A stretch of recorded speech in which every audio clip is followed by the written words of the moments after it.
இப்போது மோடி அரசு 50 விழுக்காடு எல்லோருக்கும் உயர்த்துகிறோம்.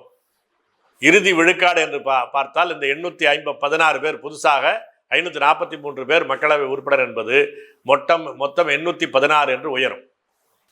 ஆகப்பெரிய ஜிஎஸ்டி என்பதையே மிகப்பெரிய தலைகீழாக புரட்டி போடக்கூடிய இந்திய அரசமைப்பு சட்டத்தில் மிக பெரும்பாலான பிரிவுகளில் திருத்தங்கள் கொண்டு வந்த அவ்வளவு பெரிய திருத்தத்தையே எல்லாருடைய எதிர்கட்சியில் உள்ள பிளவுகளை பயன்படுத்தி ஆதரித்து அதனுடைய சட்டத்தை நிறைவேற்றி இருக்கிறார்கள்.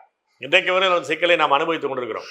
அதுபோல என்ஐஏ, இதில் அதிமுக எதிர்த்தால் திமுக ஆதரிக்கும். இவர்களுக்கு ஒரே ஃபார்முலா, அவ்வளவுதான். தமிழ்நாட்டுக்கு நன்மையா தீமையா என்று பார்க்கவே மாட்டார்கள். வடநாட்டுக்காரர்கள், வெளிமாநிலத்துக்காரர்கள் சேர்க்கப்பட்டிருக்கிறார்கள் என்பது மிக தெளிவாகும். ஏனென்றால் நம்முடைய தமிழ்நாட்டினுடைய மக்கள் தொகையை பொறுத்தளவில் 2001 தொடர்ச்சியாக பார்த்தால் புதிதாக பிறப்பவர்களுடைய எண்ணிக்கை என்பது குறைந்து வருகிறது. எனவே அது ஒரு பிரச்சனை. எல்லா தொகுதியிலும் தீர்மானிக்கிற சிறுபான்மையாக இந்தி வாக்காளர்கள் வருவது என்பது இப்போது புதிதாக வந்திருக்கிற சேர்க்கப்பட்டிருக்கிற வாக்காளர்கள் வழியாக அது அதிகரிக்கிறது. இன்னொரு பக்கத்தில் நாடாளுமன்றத்தில் இந்தி மாநிலங்களுடைய மேலாதிக்கம் கூடுதலாக வருகிறது. இப்படி பல முனைகளில் தமிழ் தேசிய இனம், தமிழர் தாயக உரிமையை இழக்கக்கூடிய ஆபத்தில் சிக்கி கொண்டிருக்கிறது. இதை கருத்திலே கொண்டுதான் தமிழ் தேசிய பேரியக்கம் வருகிற ஜூன் மாதம் இந்த மண்ணை காப்பதற்கு, தாயகத்தை பாதுகாப்பதற்கான போராட்டத்தை அறிவித்திருக்கிறது.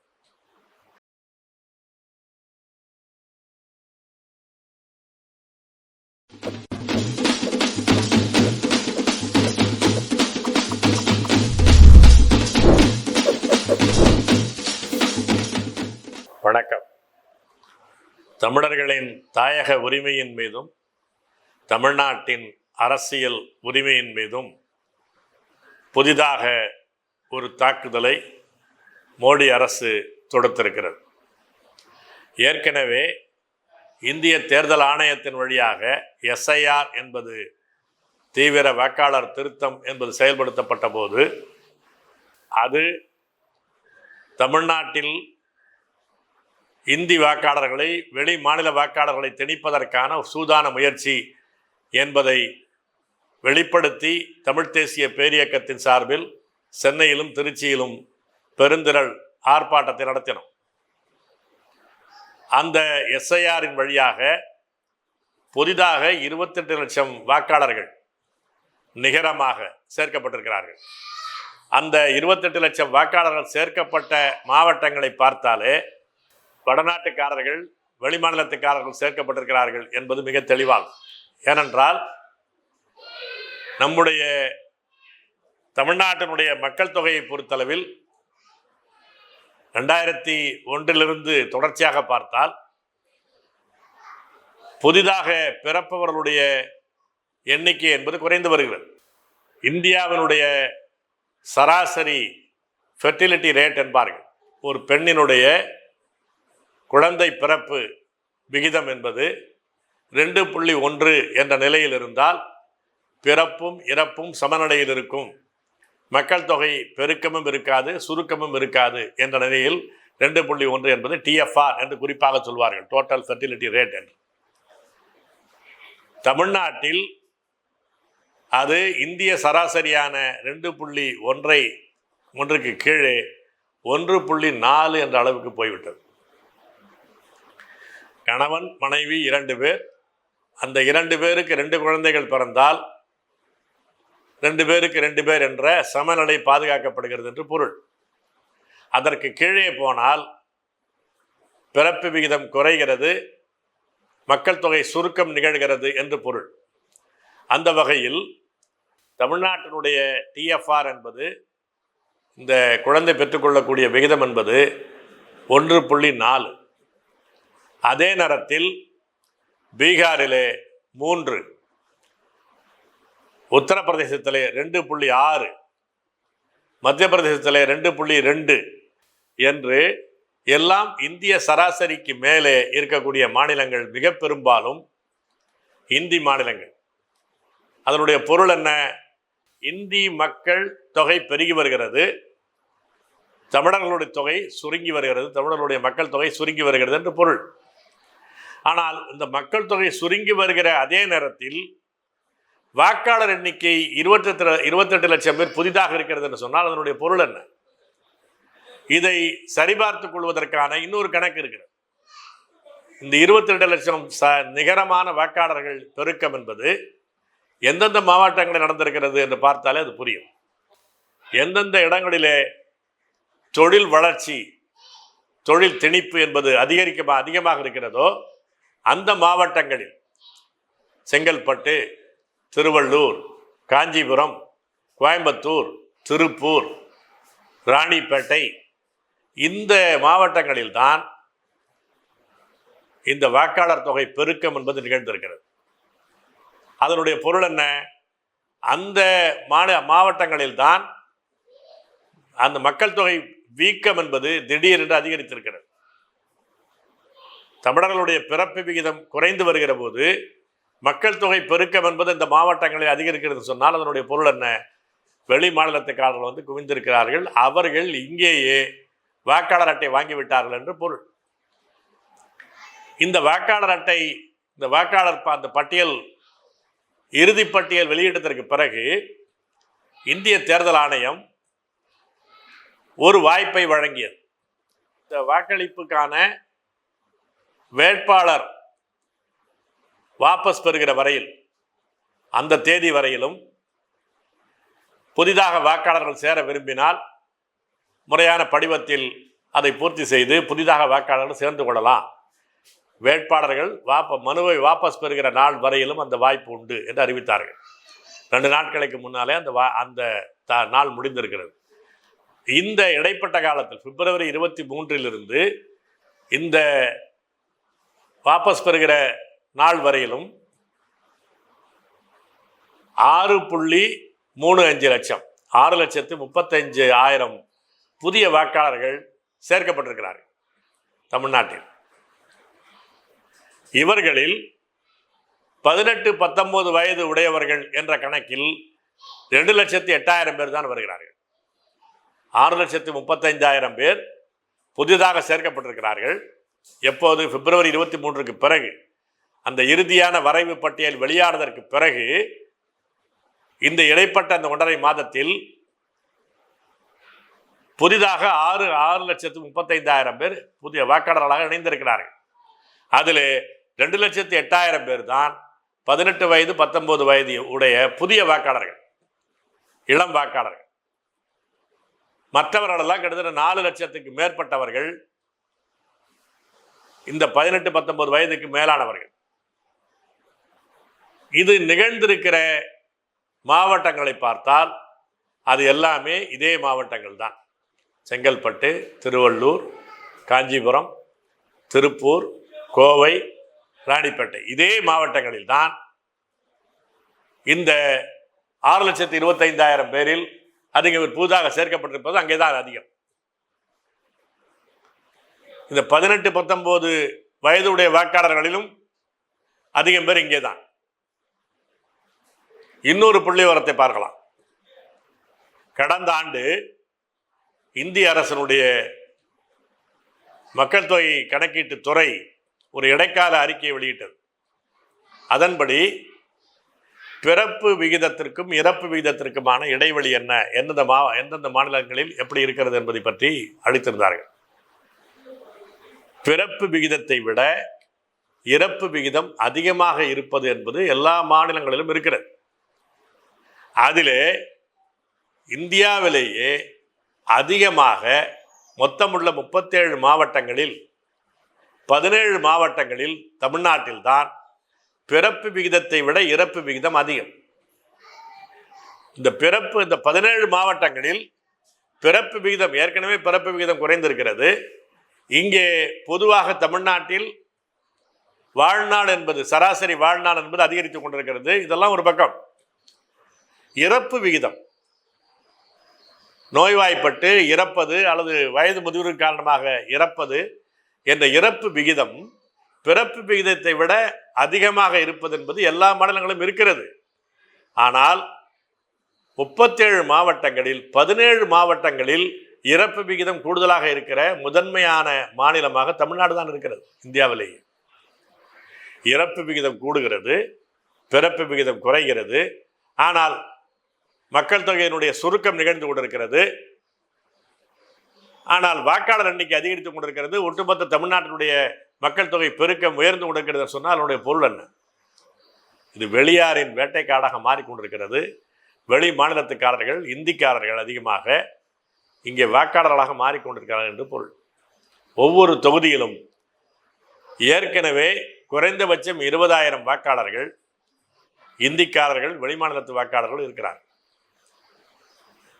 இப்போது பலமுனை போட்டி தேர்தலிலே வந்திருக்கிற பிறகு வெற்றி பெற்றவருக்கும் தோல்வி அடைந்தவருக்கும் இடையிலான இந்த இடைவெளி, வாக்கு வித்தியாசம் என்பது சுருங்கி வருகிறது. 5,000 வாக்குகளுக்கு கீழே வெற்றி தோல்வி தீர்மானிக்கப்படுவதுதான் பெரும்பாலான தொகுதிகள் தமிழ்நாட்டில். 20,000 வாக்காளர்கள் இந்திக்காரனும் வெளிமாநிலத்துக்காரனும் வந்திருக்கிறான் என்று சொன்னால் அதனுடைய சிக்கல் என்ன? வெளிமாநிலத்துக்காரன் தான், இந்திக்காரன் தான் ஒவ்வொரு தொகுதியிலும் பெரும்பாலான தொகுதிகளில் வெற்றி அல்லது தோல்வியை தீர்மானிக்கிற இடத்தில் இருக்கிறான் என்று பொருள். தமிழ்நாட்டினுடைய அரசியல் தமிழர்களுடைய கையை விட்டு போய்கொண்டிருக்கிறது என்பது அதனுடைய பொருள். இன்னொரு பக்கத்திலே இந்திய அரசு என்ன செய்து கொண்டிருக்கிறது? புதிதாக ஏற்கனவே 2023ஆம் ஆண்டு 106வது அரசமைப்பு சட்ட திருத்தம் என்ற சட்ட திருத்தத்தின் வழியாக 33 விழுக்காடு பெண் நாடாளுமன்ற உறுப்பினர்கள் இருக்க வேண்டும் என்ற சட்ட திருத்தத்தை கொண்டு வந்தார்கள். அது பலரும் பாராட்டினார்கள், வரவேற்றார்கள். இப்போது அந்த 273 பேர், அந்த 33 விழுக்காடு என்று சொன்னால் 273 இடங்கள். இந்த 273 இடங்களை இப்போது இருக்கிற நாடாளுமன்ற உறுப்பினர்கள் 543 பேரில் புதிதாக சேர்த்து பெண் உறுப்பினர்களுடைய எண்ணிக்கையை 33 விழுக்காடு என்பதை சரி செய்ய இந்திய அரசு முயற்சி செய்கிறது. இந்த நடந்து கொண்டிருக்கிற நாடாளுமன்ற கூட்டத்தொடரில் 16, 17, 18 3 நாட்கள் இதற்கென்று சிறப்பு அமர்வு என்பது அறிவிக்கப்பட்டிருக்கிறது. மக்களவை 16 இந்த ஏப்ரல் 16, 17, 18 3 நாட்களில் இதற்கான அரசமைப்பு சட்ட திருத்தம், மக்கள் பிரதிநிதித்துவ சட்டத்தின் திருத்தம் என்ற திருத்தங்களை முன்வைத்து நாடாளுமன்றத்தில் அதை நிறைவேற்றுவதற்கு மோடி அரசு திட்டமிட்டிருக்கிறது. தேதி அறிவிக்கப்பட்டுவிட்டது. ஆனால் அதிகாரப்பூர்வமற்ற முறையில் ஒரு செய்தியை வெளியிடுகிறார்கள். மோடியும் அது மேம்பூச்சாக வெளிப்படையாக சொல்லாமல் தேர்தல் பரப்புரையிலே கேரளாவிலே சொல்லி சென்றிருக்கிறார். என்ன அது? இப்போது இருக்கிற நாடாளுமன்ற உறுப்பினர்கள் எண்ணிக்கை எல்லா மாநிலத்திலும் இப்போது இருக்கிற எண்ணிக்கையிலிருந்து 50 விழுக்காடு உயர்த்தி தரப்படும். அந்த வகையில் தமிழ்நாட்டில் 39 என்பது 20 சேர்த்து அந்த 60ஆக மாற்றப்படும். அந்த 40 இப்போ புதுச்சேரியை சேர்த்தால் 40, 39 என்பதை ரவுண்ட் ஆஃப் பண்ணாக்க அதனுடைய பாதி என்பது 20, 60ஆக கொடுக்கப்படும். அதே நேரத்தில்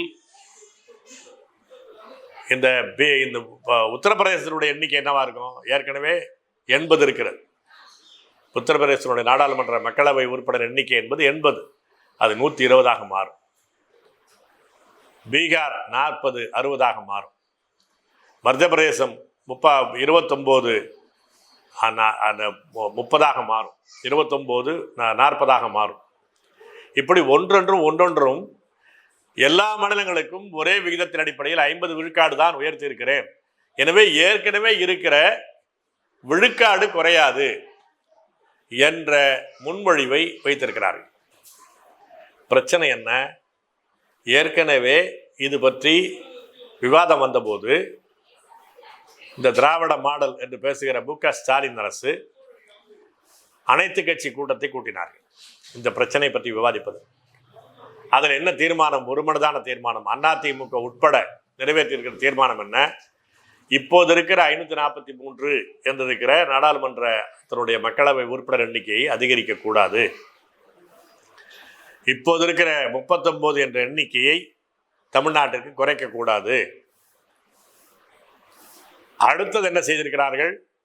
எப்படி போனாலும் தமிழ்நாட்டினுடைய நாடாளுமன்ற உறுப்பினர்களுடைய விகிதம் குறையக்கூடாது என்று ஒரு இடுக்கு வைத்து தான் தீர்மானத்தை நிறைவேற்றியிருக்கிறார்கள். அந்த திருத்தத்தை சொன்னதே அதிமுக, அதனுடைய முன்னாள் அமைச்சர் ஜெயக்குமார் தான். அதை எல்லோரும் ஏற்றுக்கொண்டு ஒரு மனதான தீர்மானமாக வைத்திருக்கிறார்கள். அந்த இடைவெளிக்குள் தான் இப்போது மோடி அரசு 50 விழுக்காடு எல்லோருக்கும் உயர்த்துகிறோம். இறுதி விழுக்காடு என்று பார்த்தால் இந்த 816 பேர் புதுசாக 543 பேர் மக்களவை உறுப்பினர் என்பது மொத்தம் 816 என்று உயரும். இந்த 273 பேர் கூட்டப்பட்டு 816 என்று உயரும். இந்த 816 என்பது எல்லா மாநிலத்திற்கும் சமச்சீராக 50 விழுக்காடு உயர்ந்துவிடும் என்று அறிவித்திருக்கிறார்கள். உண்மை நிலவரம் என்ன, அதனுடைய விளைவு என்ன? பார்வைக்கு அதே விகிதம் பாதுகாக்கப்படுகிறது என்று தோன்றும். ஆனால் உண்மையில் நாடாளுமன்றத்தில் சட்டங்கள் நிறைவேற்றுவதற்கு வந்திருந்து வாக்களிப்பவர்களில் பெரும்பான்மை இருந்தால் போதும். இப்போது என்ன ஆகியிருக்கிறது? இந்தி மாநிலங்களிலே 225 உறுப்பினர்கள் இருக்கிறார்கள். மக்களவை உறுப்பினர்கள் 543 பேரில் 225 பேர் இந்தி மாநிலங்களைச் சேர்ந்தவர்கள். இப்போது அது 338ஆக உயர்கிறது. இந்த 816இல் 409 பேர், 408 பேருக்கு மேல ஒருவர் சேர்ந்தால் போதும். மொத்தமாக நாடாளுமன்றத்தில் எல்லோரும் இருந்து வாக்களித்தாலே 409 பேர் போதும். ஆனால் மிக பெரும்பாலான நேரத்தில் நாடாளுமன்றத்தின் அனைத்து கட்சியினுடைய அனைத்து உறுப்பினர்களும் பங்கேற்பதில்லை. கலந்து கொள்ளக்கூடிய அனைத்து உறுப்பினர்களும் வாக்கெடுப்பில் கலந்து கொள்வதில்லை. பல பேர் வெளிநடப்பு செய்வது, வாக்கெடுப்பில் கலந்து கொள்ள மறுப்பது என்று ஒவ்வொரு கட்சியும் ஒவ்வொரு சிக்கலுக்கு தகுந்தாற் போல முடிவெடுப்பார்கள். அப்படியான நிலையில் வந்திருந்து வாக்களிப்பவர்கள் என்பதை வைத்துக்கொண்டு பெரும்பாலும் ஆளுங்கட்சி நினைக்கிற சட்ட திருத்தங்கள், சட்டங்கள் கொண்டு வந்து விட முடியும். அப்படித்தான் நிறைவேற்றி கொண்டிருக்கிறது. ஆகப்பெரிய ஜிஎஸ்டி என்பதையே மிகப்பெரிய தலைகீழாக புரட்டி போடக்கூடிய இந்திய அரசமைப்பு சட்டத்தில் மிக பெரும்பாலான பிரிவுகளில் திருத்தங்கள் கொண்டு வந்த அவ்வளவு பெரிய திருத்தத்தையே எல்லாருடைய எதிர்கட்சியில் உள்ள பிளவுகளை பயன்படுத்தி ஆதரித்து அதனுடைய சட்டத்தை நிறைவேற்றி இருக்கிறார்கள். இன்றைக்கு வரை சிக்கலை நாம் அனுபவித்துக் கொண்டிருக்கிறோம். அதுபோல என்ஐஏ, இதில் அதிமுக எதிர்த்தால் திமுக ஆதரிக்கும். இவர்களுக்கு ஒரே ஃபார்முலா, அவ்வளவுதான். தமிழ்நாட்டுக்கு நன்மையா தீமையா என்று பார்க்கவே மாட்டார்கள். மக்களுக்கு நன்மையா தீமையா பார்க்க மாட்டார்கள். திமுக ஆதரித்தால் அதிமுக எதிர்க்கும், அதிமுக ஆதரித்தால் திமுக எதிர்க்கும். அப்படித்தான் செய்து கொண்டிருக்கிறார்கள். இப்படி ஒவ்வொரு மாநிலத்திலும் மாநில கட்சிகளுக்கு இடையே இருக்கக்கூடிய தகராறுகளை பயன்படுத்தி கொண்டு பல மக்கள் விரோத சட்ட திருத்தங்களை இந்த சிறிய பெரும்பான்மையின் வழியாக, சிம்பிள் மெஜாரிட்டியின் வழியாக நாடாளுமன்றத்தில் நிறைவேற்றி கொண்டிருக்கிறார்கள். சட்டமாகி கொண்டிருக்கிறது. இப்போது இந்தி மாநிலங்களுக்கு 338 பேர் என்று வந்துவிட்டால் முழுமையான நாடாளுமன்றத்தினுடைய மக்களவை கூடி எல்லோரும் வாக்களிப்பிலே கலந்து கொள்ளக்கூடிய நிலைமை வந்தால் கூட ஒரு 71 நாடாளுமன்ற உறுப்பினர்களுடைய ஆதரவை கூடுதலாக பெற்றால் போதும். இந்திக்காரன் விரும்புவது நடைபெறும். இப்படியான ஒரு இன சமநிலை 2 நிலையிலும் பாதிக்கப்படுகிறது. ஒன்று, தமிழ்நாட்டினுடைய வாக்காளர்களில் இந்தி வாக்காளர்கள் தீர்மானிக்கிற சிறுபான்மையாக அதிகரித்துக் கொண்டிருக்கிறார்கள். மேலே நாடாளுமன்றத்தில் தீர்மானிக்கிற பெரும்பான்மையாக எந்த சிக்கலுக்கும் இடமில்லாமல் இந்திக்காரர்கள் மாறிக்கொண்டிருக்கிறார்கள். இதனுடைய விளைவு தமிழர் தாயகம் என்பது தமிழர்களிடம் இருக்காது என்ற ஆபத்து இருக்கிறது. தமிழ்நாட்டினுடைய அரசியல் குரல் எடுபடுவதற்கான வாய்ப்பில்லை என்பது வருகிறது. இங்கே இருக்கிற கட்சி வேட்பாளர்கள் கூட, நாடாளுமன்றத்திற்கு போட்டியிடுபவர்கள் கூட இந்தி எதிர்ப்பை, தாயக பாதுகாப்பை உரத்து சொல்ல முடியாமல் அடக்கி வாசிப்பவர்களாக மாறி போவார்கள். ஏற்கனவே நாம் பார்த்திருக்கிறோம். மத்திய சென்னையில் சவுகார்பேட்டை வரக்கூடிய தொகுதிகளில் இந்தியிலே நோட்டீஸ் அடித்து இந்தியிலே போஸ்டர் அடித்து இந்த மார்வாடியை போல டர்பன் அணிந்து கொண்ட படத்தை போட்டு தயாநிதி மாறன் ஓட்டு கேட்டுக் கொண்டிருப்பதை பார்க்கிறோம். ஈரோடு பகுதிகளிலே இந்திரா நகர் வரக்கூடிய பகுதிகள் எல்லாத்துலேயும் அங்கே இந்தியிலே எல்லா கட்சிகளும் திமுக அண்ணா திமுக என்ற வேறுபாடு இல்லாமல் இந்தியிலே நோட்டீஸ் அடித்து வாக்கு கேட்பதை பார்க்கிறோம். மேடையிலே இந்தி தெரிந்தவன் 2 பேரை ஏற்றிவிட்டு இந்தியிலே வாக்கு கேட்கிற வேட்பாளர்கள் தான் பல பேரும் இருக்கிறார்கள். எனவே ஏற்கனவே இந்திக்காரர்களுடைய வாக்காளர்களுடைய எண்ணிக்கை என்பது உயர்ந்து வருவதன் காரணமாக அரசியல் கட்சிகள் இந்தி ஆதிக்க எதிர்ப்பிலிருந்து தாயக பாதுகாப்பிலிருந்து பின்வாங்கி வருகிறார்கள். எனவே அது ஒரு பிரச்சனை. எல்லா தொகுதியிலும் தீர்மானிக்கிற சிறுபான்மையாக இந்தி வாக்காளர்கள் வருவது என்பது இப்போது புதிதாக வந்திருக்கிற சேர்க்கப்பட்டிருக்கிற வாக்காளர்கள் வழியாக அது அதிகரிக்கிறது. இன்னொரு பக்கத்தில் நாடாளுமன்றத்தில் இந்தி மாநிலங்களுடைய மேலாதிக்கம் கூடுதலாக வருகிறது. இப்படி பல முனைகளில் தமிழ் தேசிய இனம் தமிழர் தாயக உரிமையை இழக்கக்கூடிய ஆபத்தில் சிக்கி கொண்டிருக்கிறது. இதை கருத்திலே கொண்டுதான் தமிழ் தேசிய பேரியக்கம் வருகிற ஜூன் மாதம் இந்த மண்ணை காப்பதற்கு தாயகத்தை பாதுகாப்பதற்கான போராட்டத்தை அறிவித்திருக்கிறது. திருச்சியில் இந்திய அரசு அலுவலகமான GST அலுவலகத்தை முற்றுகையிடக்கூடிய போராட்டத்தை அறிவித்திருக்கிறது. தமிழ்நாட்டில் வெளிமாநிலத்துக்காரர்கள் வருவதற்கு உள்நுழைவு அமைப்பு முறை என்பது வர வேண்டும். மணிப்பூரிலே, நாகாலாந்திலே, மிசோரத்திலே, அருணாச்சல பிரதேசத்தில் இருப்பது போல வெளி மாநிலத்திலிருந்து தமிழ்நாட்டிற்கு வருகிறவர்களுக்கு தமிழ்நாடு அரசாங்கத்தினுடைய முன்னனுமதி பெறக்கூடிய நிபந்தனை விதிக்கப்பட வேண்டும். இங்கே எவ்வளவு நாட்கள் தங்கி இருக்கலாம், எவ்வளவு நாட்களுக்குள்ளே வெளியேற வேண்டும் என்று அவர்களை பற்றி முடிவு செய்யக்கூடிய அதிகாரம் என்பது மாநில அரசுக்கு இருக்க வேண்டும் என்ற முக்கியமான கோரிக்கை அதில் முன்வைத்திருக்கிறோம். இங்கே மிசோரத்திலேயோ மணிப்பூரிலேயோ வெளி மாநிலத்துக்காரர்கள் அங்கே போவதனால் அதிகபட்சம் 15 நாட்கள் தான். மிக அரிதாக இன்னொரு 15 நாட்களுக்கு நீடித்து கொடுப்பார்கள், அவ்வளவுதான். அது போய் சுற்றுலாவுக்கு போனாலும் சரி, ஒப்பந்த தொழிலாளியாக போனாலும் சரி, மாணவர்களாக போனாலும் சரி, எப்படி இருந்தாலும் ஒரு உள்நாட்டு விசாவை போல ஒரு உரிமை அந்த மாநிலங்களுக்கு அந்த தாயக உரிமையை பாதுகாத்துக் கொள்வதற்கான ஏற்பாடு அங்கே இருக்கிறது. அதே மாதிரியான உரிமை தாயக பாதுகாப்பு ஏற்பாடு என்பது இன்னர் லைன் பெர்மிட் சிஸ்டம் என்பது தமிழ்நாட்டிற்கு வேண்டும் என்ற முதன்மையான கோரிக்கை அதில் வைக்கிறோம். அதுபோல தமிழ்நாட்டில் வணிகமோ தொழிலோ செய்கிறவர்கள் வடநாட்டுக்காரனாகவோ வெளிநாட்டுக்காரனாகவோ இருந்தால் குறைந்தபட்சம் 51 விழுக்காடு பங்கு ஷேர் என்பது தமிழ்நாட்டு தொழில் முனைவோர் தமிழ்நாட்டு வணிகர்களிடம் இருந்தவர்களை மட்டும்தான் அனுமதிக்க வேண்டும். இந்த மார்வாடிகளுக்கும் குஜராத்திகளுக்கும் வெளி மாநிலத்து வணிகர்களுக்கும் உள்ளாட்சி உரிமங்கள் லைசன்ஸ் என்பது வழங்கக்கூடாது. தமிழ்நாட்டு வணிகர்களுக்கு தான் தமிழ்நாட்டில் உரிமங்கள் வழங்கப்பட வேண்டும். ஏற்கனவே வந்திருக்கிற வெளிமாநிலத்துக்காரர்கள் 1956க்கு பிறகு வந்திருக்கிறவர்கள், அவர்களுடைய வழித்தோன்றர்கள் மாவட்ட வாரியாக அதற்கான இந்த ட்ரிபியூனல் என்பது அமைக்கப்பட்டு கணக்கிடப்பட்டு கடைசியில் வந்தவர்கள் முதலிலே வெளியேற வேண்டும், லாஸ்ட் கம் ஃபர்ஸ்ட் கோ என்ற அடிப்படையில் படிப்படியாக அவர்கள் வெளியேற்றப்பட வேண்டும். தமிழ்நாட்டினுடைய வேலை வாய்ப்பில், தமிழ்நாடு அரசனுடைய வேலை வாய்ப்பில் 100க்கு 100 தமிழர்களுக்குத்தான் வேலை வாய்ப்பு வழங்க வேண்டும். தமிழ்நாட்டில் இயங்கக்கூடிய இந்திய அரசு நிறுவனங்கள், தனியார் நிறுவனங்களிலே 90 விழுக்காடு வேலை வாய்ப்பு தமிழர்களுக்குத்தான் வழங்கப்பட வேண்டும். இந்த கோரிக்கைகளை முன்வைத்து GST அலுவலக முற்றுகை போராட்டத்தை தமிழ் தேசிய பேரியக்கம் அறிவித்திருக்கிறது. இன்றைக்கு வந்திருக்கிற தாயகத்திற்கான புதிய புதிய ஆபத்துகளையும் புரிந்து கொண்டு கட்சிகளுக்கு அப்பால் தமிழர்கள் திரண்டு அந்த போராட்டத்தை ஆதரிக்க வேண்டிய கடமை அனைவருக்கும் இருக்கிறது என்பதை வலியுறுத்தி கேட்டுக்கொண்டு விடைபெறுகிறேன். நன்றி, வணக்கம்.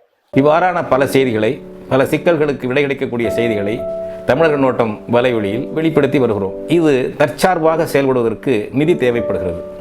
இந்த நிதியை நம்முடைய மக்களாகிய நீங்கள் தான், இளையோரும் பெரியோரும் நண்பர்களும் தோழர்களும் சான்றோரும், நீங்கள் உங்களால் இயன்ற அளவு என்ன இயலுமோ அந்த நிதியை வழங்குமாறு அன்போடும் உரிமையோடும் கேட்டுக்கொள்கிறேன்.